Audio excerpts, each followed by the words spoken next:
Teleberrío, canal local. La empresa social del Estado Hospital La Cruz presenta su programa El Hospital La Cruz en su hogar.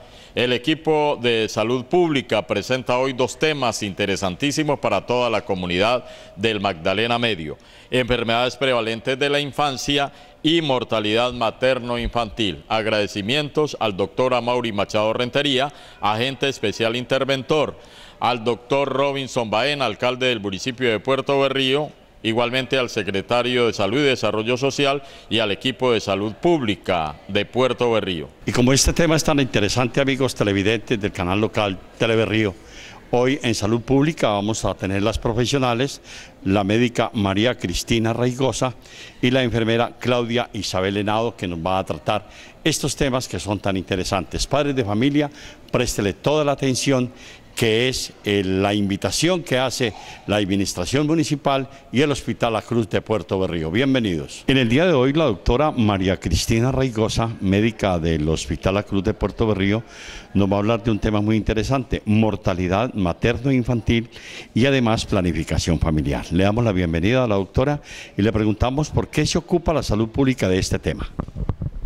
Buenos días. Vamos a hablar un poco de mortalidad materno-infantil y planificación familiar, pero en estos momentos unas pautas muy generales, porque luego se va a hacer también un programa en el que se va a tratar más específicamente estos temas tan importantes para la comunidad.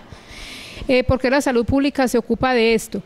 Básicamente porque tenemos que tener en cuenta que diariamente mueren gran cantidad de mujeres y de niños alrededor del parto, durante el embarazo y en los primeros días del nacimiento del bebé. Mueren tanto mujeres como niños. Es un problema de salud pública, no solamente en Colombia, sino también a nivel mundial. En realidad, en el mundo entero hay gran dificultad para contabilizar esas muertes, debido a que cada país tiene sus problemas en los sistemas de detección. Pero se ha calculado que más o menos para el 2005, son datos de la Organización Mundial de la Salud, aproximadamente para el 2005 murieron en el mundo entero más de 500.000 madres, y para el 2008 más de 345.000. Entonces lo que yo les quiero dar es como unas pautas muy generales, ¿no?, para que ustedes se defiendan de esto. Préstenme atención a esta idea. Todos sabemos que hay un gran déficit de la salud a nivel mundial, no es solamente en nuestro país. Entonces, como tenemos tantos problemas a nivel de la salud, en la parte administrativa, las mismas personas de la comunidad tienen que aprender a defenderse de esto, tienen que aprender a ser responsables de su salud, porque la actitud que ha tenido la población en todos los países subdesarrollados hasta el momento es que esperamos siempre que sea el Estado el que nos brinde absolutamente todo con respecto a la salud, y muchas veces nosotros mismos no hacemos nada en nuestras casas para mejorar estos problemas. Pero si ustedes se dan cuenta, nosotras mismas como madres en las casas y las mismas familias, los mismos compañeros y esposos de las niñas y de las mujeres embarazadas tienen en sus manos un montón de cosas que pueden hacer para que la mortalidad sea menor. Por ejemplo, el cuidado de la misma mujer embarazada, por ejemplo, el saber esa familia que cuando hay una mujer en embarazo, ahí en esa familia hay un tesoro. Un tesoro, ¿por qué? Porque acuérdense que la mujer embarazada tiene una criatura que va a venir al mundo, que va a ser un bebé y luego va a ser un niño, más tarde va a ser un hombre, y ese hombre se va a comportar y va a formar una sociedad que va a depender de la crianza que se le dio y de los cuidados que tuvo en su primera infancia, de la buena nutrición que tuvo, de los buenos ejemplos. Entonces, por eso es tan importante que tengamos todo esto presente, ¿sí? Entonces, yo les aconsejo lo siguiente: cuando ustedes tengan mujeres embarazadas, niñas embarazadas, adolescentes embarazadas, cuando ustedes tengan un problema en su salud, hagan todo lo posible por acceder a sus servicios de salud que ustedes tienen derecho. Muchas veces es difícil poder acceder a las citas. Yo no voy a decir que no, yo sé que es difícil, pero ustedes tienen que tener presente que tienen que luchar por la vida de sus hijos y por la salud de ustedes mismas, que son quienes van a cuidar a esos hijos. Entonces deben ir al hospital, ir a sus EPS, conseguir esa cita así sea difícil. Yo sé que es difícil y yo sé que las instituciones tienen muchos problemas ahora para dar esas citas con prioridad y para darlas con agilidad, pero ustedes mismas, que son las que van a correr los riesgos, traten de amoldarse a eso y traten de no tener pereza de tener que gastar un tiempo en acceder a esas citas, porque de ello depende muchas veces la vida de la persona, la vida de la mamá y la vida del bebé, ¿sí? Entonces por eso les llamo la atención hacia esto. Les digo que entonces tomen acción en cuanto a esto y les vuelvo a repetir, no se queden ustedes esperando que sea el sistema de salud o las instituciones las que van a hacer todo por ustedes. No se puede, no hay personal suficiente en las entidades de salud, no hay recursos suficientes y por eso es que la movilización de la población en estos momentos y la toma de conciencia es tan importante para que entre todos podamos subsanar todos estos problemas que se nos están presentando. Porque si nos quedamos en la casa esperando que el sistema de salud vaya a las casas, haga las promociones de los diferentes programas de salud, muchas veces no se da abasto. Entonces se necesita una actitud más positiva y más acuciosa de parte de la población, ¿sí? Doctora María Cristina, ¿por qué cosas debe preocuparse la embarazada y por qué debe consultar en este caso? Sí, las embarazadas tienen peligros en muchas instancias, pero vamos a hablar de 3 grupos de complicaciones que tienen las embarazadas en primer lugar. Una de ellas son los efectos nocivos del modo de vida que ellas llevan, porque muchas veces los modos de vida que nosotros llevamos no son saludables y eso ya crea un riesgo a la salud de las no embarazadas, y mucho más de las embarazadas. Otra parte que hace que en el embarazo haya más riesgo son las enfermedades infecciosas o las enfermedades de otros tipos que complican el embarazo, por ejemplo las infecciones urinarias, si la persona tiene una enfermedad previa como por ejemplo una artritis, una hipertensión, una diabetes, si se embaraza corre mucho más riesgo que una persona que no tiene una enfermedad. Y también otras complicaciones que son propias por estar en embarazo, como la eclampsia, la preeclampsia, la hipertensión y también infecciones que dan mucho en el embarazo y la diabetes gestacional es otra causa de patología y de riesgo en el embarazo y estos riesgos muchas veces son riesgos de la propia vida, ¿sí? Bueno, entonces hay que estar alerta para cualquiera de estos 3 inconvenientes. Voy a hablar un poquito acerca de los efectos nocivos del modo de vida poco saludable. ¿Cuándo podemos pensar que tenemos un medio de vida poco saludable o una forma de vida poco saludable? Por ejemplo, cuando vivimos en lugares en los que el ambiente alrededor es malsano, por ejemplo, barrios en los que no hay agua potable, no hay alcantarillado o en veredas, donde las excretas van prácticamente a la calle, al ambiente y están en contacto con las mismas personas. Allí hay gran cantidad de bacterias que están contaminando y que están causando infecciones, la mayoría de las veces son graves.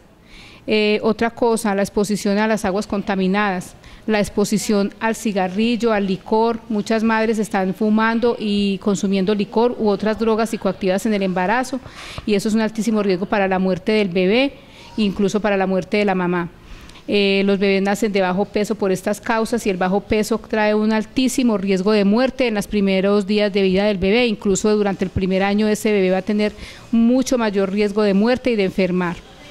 Es muy importante también que las mismas familias estén dándose cuenta que no es la mujer embarazada solita la que está en embarazo, es como una redundancia, pero en realidad está en embarazo la familia entera.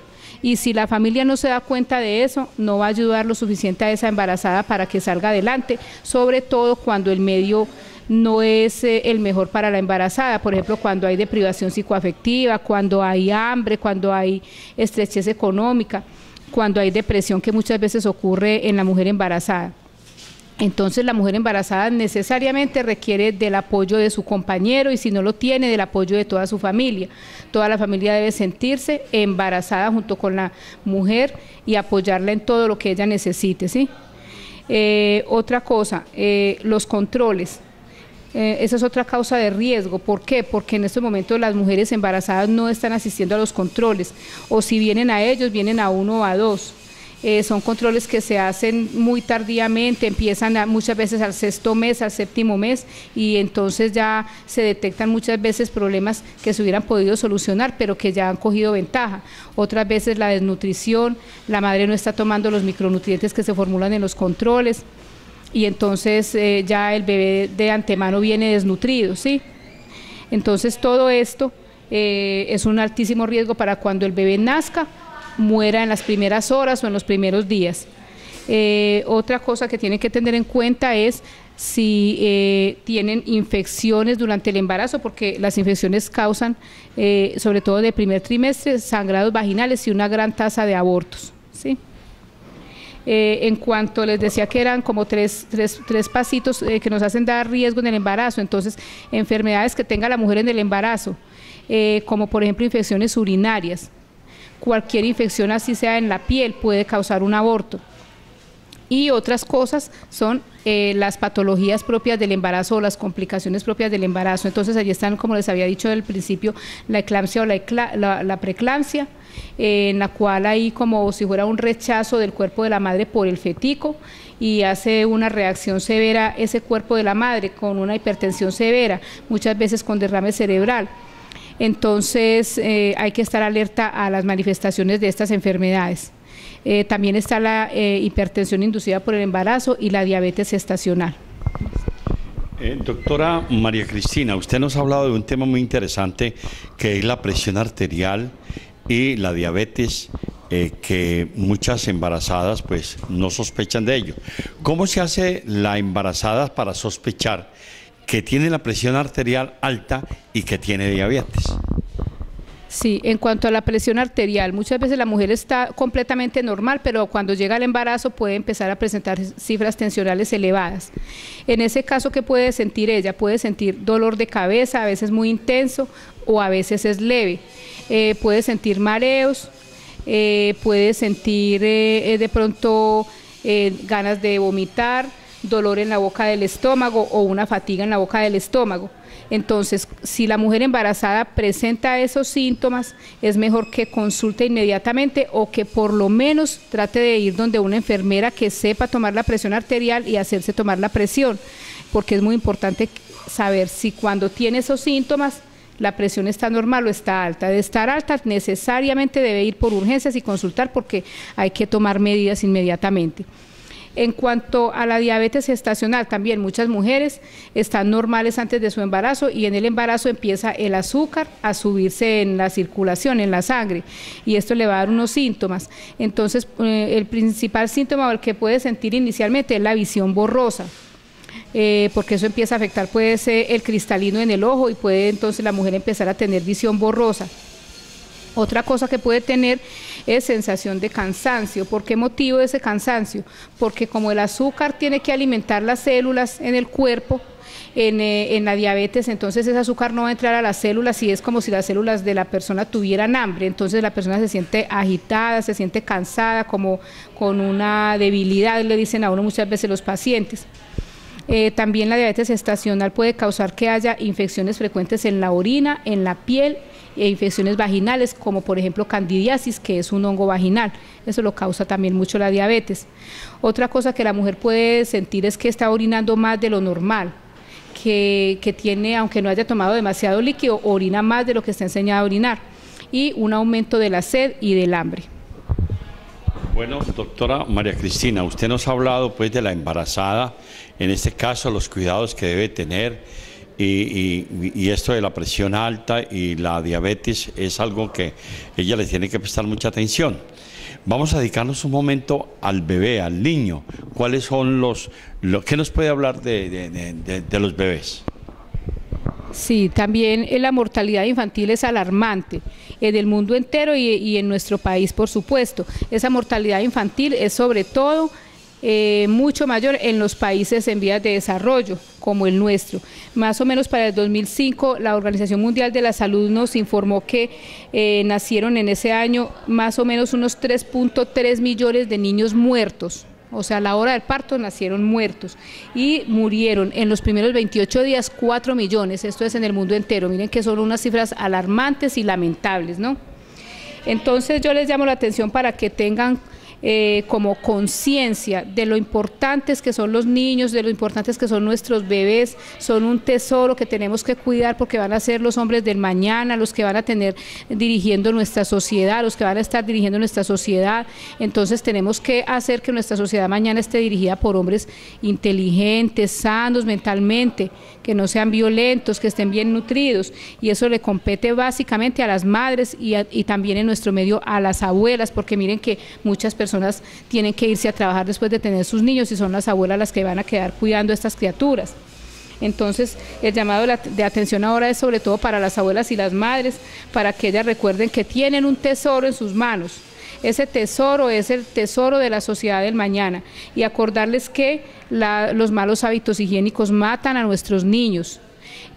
No dar la lactancia materna puede costarle incluso la vida o la salud a nuestros niños. Es muy importante la lactancia, es muy importante que los lleven a crecimiento y desarrollo, porque allí se van a detectar cosas que no se detectan en la casa. Es muy importante la higiene estricta de las manos. Si ustedes supieran que se han hecho estudios y en poblaciones donde antes había una mortalidad enorme de niños, esa mortalidad se ha bajado hasta el 50% y más solo por lavarse las manos. Entonces miren que nuestras manos llevan muchas cosas que son nocivas a los niños. Entonces vemos muchas veces mamás que hacen los alimentos de los niños sin lavarse las manitos, que van al baño y no se lavan las manitos, que vienen de la calle muchas veces de montar en un bus, el bus está lleno de contaminantes, allí cogemos dinero, ponemos las manos donde las han puesto otras personas y llegamos a la casa, no nos lavamos las manitos, ahí contaminamos el niño, los teteros, los pañales, todo lo que el niño va a coger. Ya por ejemplo los niños gateadores y lactantes, acuérdense que ellos se llevan todo a la boca, entonces todo en la casa hay que tenerlo muy limpio, desinfectado. Recuerden eso, tapar los teteros, no permitir que haya plagas. Otra cosa muy importante es el amor que se le brinda a los niños. Se han hecho estudios también incluso con animalitos, con ratas, y se ha tenido que esos animalitos los han tenido, por ejemplo, dos grupos, un grupo en el que se les brinda caricias y cariño, y estos animalitos crecen bien aunque no tengan a su mamá, y otro grupo bien alimentado, bien limpio, bien tenido, pero que los tienen metidos en unas jaulas que son de metal sin que nadie nunca los mime ni los acaricie. Pongan cuidado a eso tan impresionante. Esos animalitos se han muerto y se les nota tristes todo el tiempo hasta que se mueren, aunque estén bien nutridos.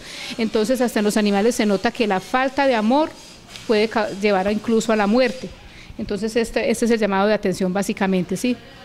Para que tengamos pues presente todo esto en la crianza de nuestros hijos.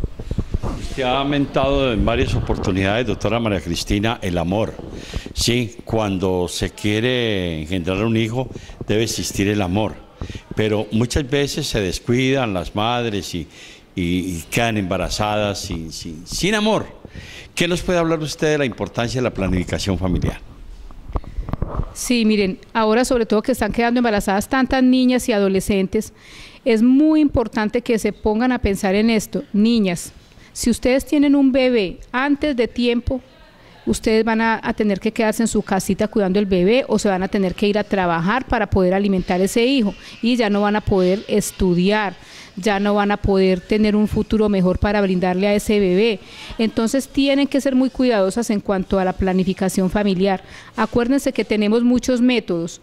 En el hospital o en su EPS ustedes pueden averiguar por esos métodos. Están los métodos en los cuales se va a impedir la ovulación, métodos inyectados, métodos con pastillas, métodos con implante debajo de la piel como el Yadel. Esos métodos van a impedir una ovulación y van a impedir un embarazo.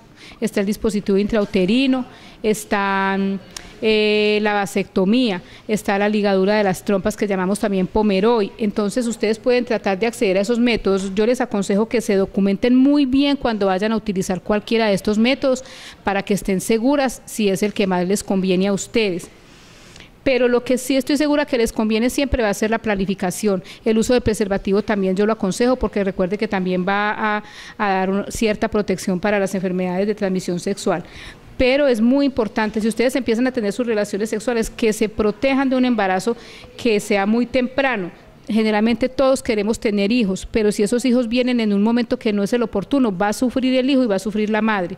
Entonces, cuídense de esto. Los métodos de planificar ya se los mencioné. Esto es a grandes rasgos, pero más adelante tendremos charlas nuevas en que se va a profundizar en cada tema. Entonces siempre docúmentense al respecto de esto y utilicen esos métodos que existen, porque si ustedes tienen sus bebecitos a muy temprana edad, como les digo, no van a poder estudiar, no se van a poder preparar para brindarle un buen futuro a ese hijito. La gracia es tener un hijito cuando uno ya tenga forma de mantenerlo bien tenido para que ese bebecito no sufra, porque miren que muchas veces por estar trabajando uno no tiene tiempo ni de brindarle el amor que el niño necesita, aunque uno lo quiera mucho, ¿sí? Básicamente eso es pues como el mensaje que les quería traer ahora. Es un mensaje corto de cosas muy generales y luego ya se van a hablar cosas más particulares. Muy bien. Agradecemos a la doctora María Cristina Raigosa, médica del hospital, que nos hablaba de un tema muy interesante como es la mortalidad materno-infantil y la planificación familiar. Óscar León Trujillo nos va a presentar a la doctora Claudia Isabel Henao, quien es enfermera de acá, de esta institución. Claudia Isabel Henao es enfermera jefe del programa de salud pública y a ella le preguntamos qué son las enfermedades prevalentes de la infancia. Bueno, las enfermedades prevalentes de la infancia son un grupo de enfermedades que se presentan en el grupo poblacional de los niños desde los 0 hasta los 5 años. Las principales son las enfermedades diarreicas agudas y las infecciones respiratorias agudas, de las cuales les vamos a hablar un poquito más para que ustedes sepan en sus casas cómo pueden identificar cada una de estas infecciones y cuál es el manejo inicial que se les puede dar en el hogar. Jefe, ¿qué es una enfermedad diarreica aguda? Bueno, la enfermedad diarreica aguda, como su nombre nos lo está indicando, es un episodio diarreico que se llama agudo porque aparece de forma inesperada. Está caracterizado por la expulsión frecuente de heces en sus casas. Para de pronto las personas que no sepan, cuando me refiero a heces, me refiero a los desechos intestinales del ser humano, que es lo que comúnmente conocemos como el popó. Entonces, es la expulsión frecuente de heces de menor consistencia de lo habitual. Ustedes, mamás, en sus casas que viven con sus niños, ustedes aprenden a conocer cómo es la deposición normal de sus hijos. Entonces, de acuerdo a esto, ustedes se van a dar cuenta cuando el niño presente diarrea, porque el popó va a ser menos consistente y va a tener una característica más líquida. Estos episodios de diarrea se presentan por infecciones que se dan a través de patógenos que llamamos virus, bacterias y parásitos. Las infecciones de estos patógenos se dan a través normalmente de ingesta de agua y de alimentos contaminados. ¿Por qué consumimos agua y alimentos contaminados? Porque muchas veces en nuestras casas y también en la calle tenemos malos hábitos de higiene, que son los que nos van a favorecer la aparición de estas infecciones. Les voy a hablar un poquito sobre los factores de riesgo que tenemos en nuestras casas o que tienen los niños también para que aparezcan las infecciones diarreicas. Entonces, uno de los principales factores de riesgo es la falta de lactancia materna exclusiva. Recordemos que la lactancia materna es el alimento ideal para los bebés y debe ser dado de forma exclusiva hasta los 6 meses de edad. ¿Por qué? Porque esta lactancia materna contiene todos los nutrientes y todas las defensas que el niño necesita en esta época de la vida. Ya a partir de los 6 meses es que debemos comenzar a darles una alimentación complementaria, pero de forma muy paulatina. Otro de los factores de riesgo que tenemos para la enfermedad diarreica aguda es el uso de teteros y de chupos. ¿Por qué? Porque nosotros les damos el tetero al bebé. Miremos que los teteros muchas veces son como muy, o sea, son difíciles de lavar porque son muy angosticos, entonces uno no tiene como la posibilidad de lavarlos bien, y en las rosquitas muchas veces se va quedando residuo de leche o del alimento que le estamos dando al bebé, ahí se va quedando humedad y van creciendo parásitos, hongos y mohos, que al darle el alimento al niño entonces él va a ir ingiriendo todo este tipo de patógenos que le van a causar la infección. De igual manera, las chupas también son un foco de infección, porque muchas veces el niño tiene la chupita, está por ahí, se le cae al piso, él juega con ella, la arrastra, otra vez se lo lleva a la boca, y lo que va a estar haciendo es llevándose un montón de microorganismos a la boca. Como les decía ahorita, otro de los factores de riesgo importantes para adquirir las infecciones son los malos hábitos de higiene. Entonces, recordemos el adecuado lavado de las manos, también como lo decía la doctora ahorita, es muy importante, siempre que vayamos al baño, inmediatamente salimos, entonces lavarnos muy bien las manos, cuando le cambiamos el pañal al bebé, cuando tenemos animales en la casa y los manipulamos, entonces también lavarnos las manos antes de ir a preparar los alimentos, y después de que tenemos los alimentos preparados, también el almacenamiento, porque muchas veces los dejamos por ahí expuestos, llegan mosquitas, llegan de pronto cucarachas, lagartijas, un montón de bichitos que de pronto hay por ahí en las casas y que nos van a contaminar los alimentos que posteriormente vamos a consumir. Bueno, otro de los puntos es la desnutrición y el bajo sistema inmune de los niños. El sistema inmune es como el ejército que defiende a nuestro cuerpo de los microorganismos y de las infecciones que recibimos. Entonces, si estamos malnutridos, vamos a tener disminuido este sistema inmune y cuando nos ataquen estas infecciones, el cuerpo no va a tener cómo responder. Entonces, es por eso que es tan importante la nutrición. Bueno, ahora otra de las enfermedades prevalentes de la infancia, doctora Claudia Isabel, son las enfermedades respiratorias agudas. ¿Qué son? Bueno, las infecciones respiratorias agudas son procesos infecciosos, que se dan en cualquier parte de las vías respiratorias. ¿Qué son las vías respiratorias? La nariz, los oídos, la laringe, la faringe, que es lo que normalmente conocemos acá como la garganta, y los pulmones. Este tipo de infecciones se transmiten de persona a persona y los principales signos y síntomas que encontramos cuando hay una infección respiratoria son la tos, la congestión nasal, la obstrucción nasal, entonces el niño no va a poder respirar bien. Tenemos también la fiebre, el dolor de garganta y la dificultad respiratoria. Este punto es muy importante, la dificultad respiratoria. ¿Cómo podemos identificar que nuestro niño está presentando dificultad respiratoria? Igualmente que como les dije ahora, ustedes aprenden a conocer cuando su niño, su bebé está normal. Cuando él tiene dificultad respiratoria, va a presentar acá en la parte de la nariz como un aleteo nasal. Entonces él no va a respirar así normal, sino que con el esfuerzo va a levantar la naricita en las partes exteriores. Y otro de las formas de dificultad respiratoria es el intercostal, que es cuando vemos que nuestro niño, para tratar de respirar mejor, como que se le hunde la piel entre las costillitas. Entonces estar muy atentos a esta parte de la infección respiratoria. Los factores de riesgo que tenemos principalmente para la infección respiratoria está también, como les dije ahorita, para la infección diarreica aguda, la falta de la lactancia materna exclusiva, que siempre va a proteger los niños contra este tipo de patógenos. La desnutrición, tenemos también los cambios bruscos de temperatura. Por ejemplo, acá que tenemos este clima tan caliente y de pronto en muchas partes está el aire acondicionado, entonces entramos y salimos y cambiamos bruscamente de un ambiente a otro y esto nos comienza a generar dificultades respiratorias. Tenemos también la exposición al humo. Muchas veces nosotros en nuestras casas fumamos, fuma la mamá, fuma el papá y no se percatan de que ahí está el niño y todo el mundo fuma y el niño comienza a aspirar todo ese humo. Igualmente también en las casas que de pronto cocinan con leña o con carbón, todos estos residuos van a afectar las vías respiratorias del niño.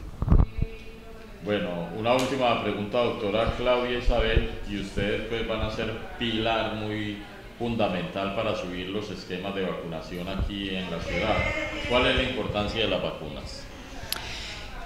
Bueno, las vacunas son muy importantes, por lo mismo que les comentaba ahorita. El sistema de defensa de nuestro cuerpo es el que nos protege cuando ingresan a él agentes extraños, entonces virus, bacterias, microorganismos, ese es el sistema de defensa el que sale a defendernos de nuestro cuerpo. Las vacunas nos van a ayudar a fortalecer ese sistema de defensa. Igualmente la leche materna, que es el primer contacto que tiene el niño con el alimento, esa leche materna también trae anticuerpos que van a ayudar al niño a fortalecer ese sistema inmune y a protegerlo de las enfermedades que lo puedan atacar durante este periodo. Entonces es muy importante siempre estar pendiente del esquema de vacuna de los niños. Muchas veces pensamos que de pronto no, que qué pecado llevarlo por allá, que me lo chusen, y sí, qué pecado, al niño le duele el chuzoncito, pero tenemos que mirar que realmente es por un beneficio que se le va a producir al niño. Muchas veces también es muy normal que se presente después de la vacuna de pronto fiebrecita o malestar, que le duele el bracito, pero es algo muy normal por el chuzoncito que se le da y es porque el niño está aumentando su sistema de defensas, entonces siempre estar pendiente de las vacunas, no desaprovechemos cuando se hagan las brigadas o las actividades educativas para que llevemos nuestros niños, para que verifiquemos que tienen todas las vacunas, igual acercarnos al hospital, recordemos que es un servicio que se presta de manera gratuita, ustedes no tienen que pagar por las vacunas que le colocan al niño. Entonces siempre estar muy pendiente de estos. Igualmente el programa de crecimiento y desarrollo es muy importante porque allí nos van a evaluar el niño, cómo está su desarrollo en todos los campos, a nivel emocional, a nivel motriz, a nivel nutricional, los van a medir, los van a pesar, nos van a decir cómo está nutricionalmente, si de pronto está bajito de peso, si tenemos que incorporar de pronto cosas especiales para mejorar su desarrollo. Y lo otro que les quería de pronto reforzar un poquito es también lo que decía la compañera sobre el afecto y el buen trato. Recordemos que maltratar al niño no es solamente pegarle, también lo podemos maltratar cuando utilizamos malas palabras con ellos, cuando nos burlamos de ellos, cuando les decimos palabras inapropiadas, cuando los criticamos, cuando les decimos, por ejemplo, que no sirven para nada. También los maltratamos cuando los privamos de su alimento, cuando los dejamos de llevar a los programas de salud a los que ellos tienen derecho, cuando los llevamos al programa de crecimiento y desarrollo, cuando no les atendemos su sistema de vacunas y su salud, también es una forma de maltrato que estamos teniendo con nuestros pequeños. Entonces la invitación es para eso, para que estemos más atentos de nuestros niños. Acá el hospital tiene sus puertas abiertas para prestarles la atención y con toda la disposición para que nuestros niños crezcan sanos y saludables. Bueno, doctora Claudia Isabel Henao, enfermera jefe del equipo de salud pública, hablándonos de las enfermedades prevalentes de la infancia. Estás viendo Teleberrío, Canal 9.